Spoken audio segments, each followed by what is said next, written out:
শ্রী শ্রী মায়ের কথা। আজ আমরা মায়ের কথা শুনব জ্যোতির্ময় বসু রায়ের লেখা শ্রীমা শ্রীরামকৃষ্ণের 10 জন সন্ন্যাসী শিষ্যের দৃষ্টিতে। অবতার পুরুষের স্বরূপ সাধারণ মানুষের বুদ্ধির অগম্য, তাকে চিনে নেন তার লীলা পার্ষদরা, অথবা বলা চলে তিনি ধরা দেন তার লীলা পার্ষদদের কাছে। কিন্তু দর্শন মাত্রই নয়, ক্রমশ এ ভগবানের অবতার লীলার একটি বিশেষত্ব। শ্রীরামকৃষ্ণ দেবের জীবনেও এটি আমরা লক্ষ্য করেছি। সেখানে দেখি ক্রমে ক্রমে শ্রী শ্রী ঠাকুর নিজেই অন্তরঙ্গ ভক্তদের কাছে তার স্বরূপ উদ্ঘাটন করেছিলেন। আবার দেখি তিনি নিজেই নানাভাবে প্রকাশ করে দিয়েছিলেন তার লীলা সঙ্গিনী সারদা দেবীর ঈশ্বরীয় সত্তার তত্ত্বটিও। এটি যদি শ্রী শ্রী ঠাকুর না করতেন, তাহলে সম্ভবত তার ত্যাগী ভক্তদের পক্ষেও শ্রী মাকে চিনে নেওয়া সহজ হতো না। কারণ অন্তরালবর্তিনী শ্রী শ্রী মায়ের অসাধারণত্বের কোনো বহিঃপ্রকাশ ছিল না। সে যাই হোক, শ্রীরামকৃষ্ণদেব ও শ্রী মা যে স্বয়ং পরম পুরুষ ও পরমা প্রকৃতি, অর্থাৎ শ্রী মা যে স্বয়ং আদ্যাশক্তি, দেখা যায় শ্রী শ্রী ঠাকুরের অন্তলীলার সময়ে এই তত্ত্বভাবনা তার অন্তরঙ্গ ত্যাগী সন্তানদের চিত্তে প্রতিষ্ঠিত। শ্রী শ্রী ঠাকুর যখন কাশীপুরে 11ই ডিসেম্বর 1885 থেকে 15ই আগস্ট 1886, তখনকার একটি ঘটনা এই প্রসঙ্গে উল্লেখযোগ্য।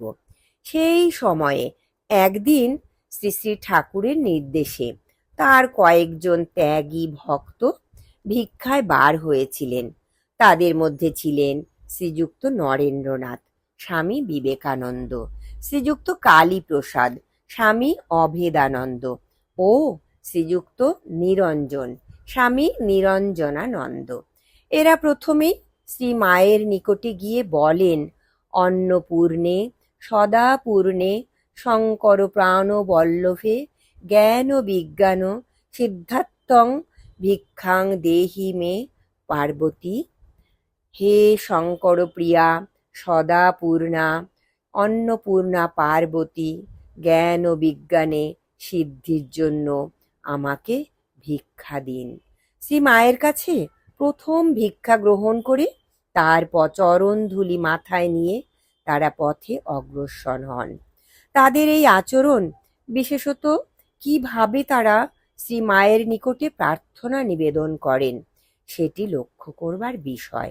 এই ঘটনার কিছু পরে, সম্ভবত 1888 সনের শেষের দিকে, স্বামী অভেদানন্দ শ্রী মা সম্পর্কে তার বিখ্যাত স্তোত্র রচনা করেন। এই স্তোত্রে তিনি শ্রী শ্রী মাকে পরমা প্রকৃতি অথবা আদ্যাশক্তি জগজ্জননী রূপে প্রণাম নিবেদন করেছেন। তার এই স্তোত্র রচনা অবশ্যই একটি বিচ্ছিন্ন দৃষ্টান্ত নয়, বরং ভাবা যেতে পারে তিনি শ্রী শ্রী ঠাকুরের অন্তরঙ্গ পার্শ্বদের মুখপাত্র রূপেই এই স্তুতি করেছেন।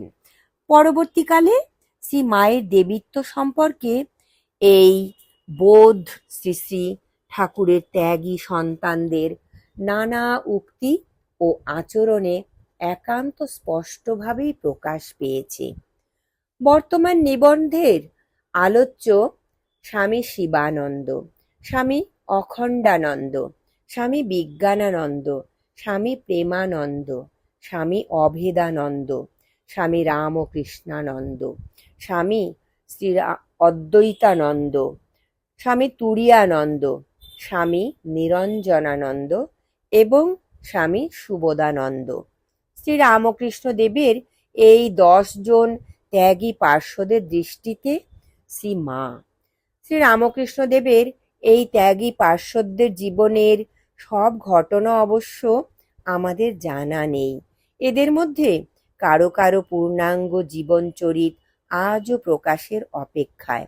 স্বতন্ত্রভাবে এদের প্রত্যেকের উক্তি ও উপদেশের সংকলন সম্পর্কেও সেই একই কথা। তাই শ্রীমা সম্পর্কে শ্রী শ্রী ঠাকুরের এই সন্ন্যাসী সন্তানদের প্রত্যেকের দৃষ্টিভঙ্গির ক্রমবিকাশ বিশদভাবে আলোচনা করা দুঃসাধ্য। সেই কারণেই ভূমিকায় দুই একটি সাধারণ সূত্র প্রতিষ্ঠার চেষ্টা করা হয়েছে। যাই হোক, শ্রী শ্রী ঠাকুরের উক্ত 10 জন লীলা সহচর তাদের আচরণ ও উপদেশের মাধ্যমে শ্রীমাকে যেভাবে আমাদের চিনিয়ে দিয়েছেন, তারই একটি রূপরেখা নির্মাণ এই রচনার লক্ষ্য। কোনো কোনো ক্ষেত্রে সীমিত হলেও প্রাপ্ত তথ্য উপাদানের উপরে নির্ভর করেই এই রূপরেখা গঠনের চেষ্টা করা হয়েছে। জয় ঠাকুর, জয় মা, প্রণাম মাগো।